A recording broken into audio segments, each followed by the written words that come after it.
Let's go straight to Westminster and get some response again to what Mr Corbyn's been saying. The Labour MP, Stephen Kinnock, who is a member of the Exiting the EU Committee at Westminster.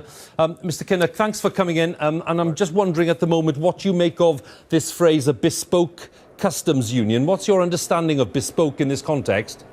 Well, I think Jeremy's speech today was a major step in the right direction. And what we're saying is that take a car, as he did in his speech, the components have to go over borders dozens of times. It's just not possible to keep that frictionless trade unless we have a form of customs union. My understanding of what's meant by bespoke is that we will take the current terms of the customs union, we will replicate them in a new treaty, but we will also look for any changes and flexibility that we think we need for the British economy in those negotiations. As a member of the Brexit Select Committee, I was out in Brussels last Monday and we met Monsieur Barnier, and what he made clear to us is you need these negotiations. It's like building a house. You need the foundations in place. What kind of basic model do you want to have? Is it Norway? Is it Canada? Is it some other form of model?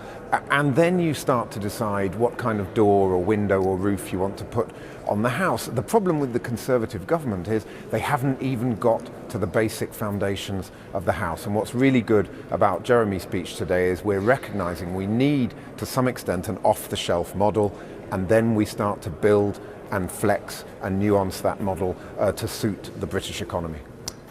But even some of your colleagues, Mr Kinnock, are saying that, there is no evidence, there is no suggestion that the EU will be prepared to really tailor a kind of customs union deal.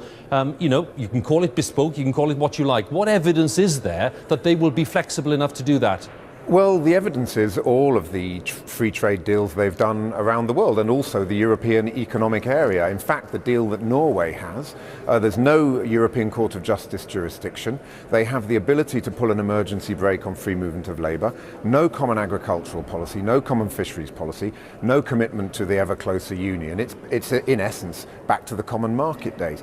Canada has its own deal, Japan, South Korea. So the EU does do those deals, but what it says very clearly is, first of all, you need to tell us the basic template that you're looking for. My view, and I've been saying this for well over a year now, is that the Norway model is the right way for our country. It gives maximum access to the single market and to the customs union, but does also give us quite a lot of flexibility built into the system.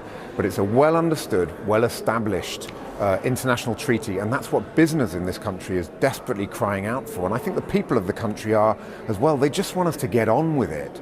And to be able to get on with it, you need that mixture of off the shelf, and then you build on that and get the flexibility that you're looking for. And if you get that, I suppose the big question then is, are you going to be in a position where you have no influence at all on the kind of rules that are being enforced, and that you are a rule taker, as they say? Look, we live in a deeply interdependent world. Globalization has pushed all of our economies together. So even if you're just in the WTO, the WTO is a World Trade Organization based on rules and regulations that every member of that organization has to take. So unless Dr. Fox and his ultra-Brexiteers think we should just become some sort of North Korea, totally isolated from the rest of the global economy, then the fact is we have to take rules, but we have to be able to negotiate those rules, adapt to those rules.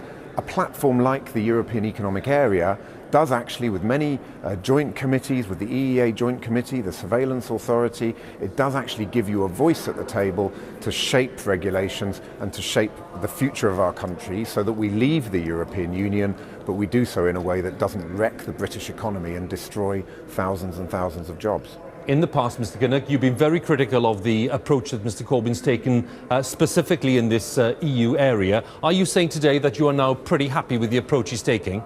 Yes, absolutely. This is a really big step in the right direction. I think politics in this country has been going through something of a reality check in recent months and years, and I think it is now time for that realism. The clock is ticking. There's so little time left to do a deal which is the most important deal for this country since the Second World War, and it's excellent that political leadership is coming together. I really hope that Theresa May will now listen to the, at least I would say, 30 Tory MPs, if not more, who want a sensible and pragmatic approach to Brexit. We're putting tribalism to one side. We're going to work together. I think that new Clause 5 of this Customs and Trade bill that's coming forward is going to be extremely important. Hopefully Theresa May will listen to the sensible mainstream voices in her own parliamentary party, will change tack, and I think now with the progressive position that Labour and those Conservative MPs are taking, we can actually let Parliament take back control. We're not just going to stand aside and let the government, which has been hijacked by a small group of ultra Brexiteers, dictate the future of our country. This is an opportunity for now Parliament to step into the vacuum that's been created, and I'm very confident now that we can do that and we can get a far more realistic, sensible and pragmatic approach.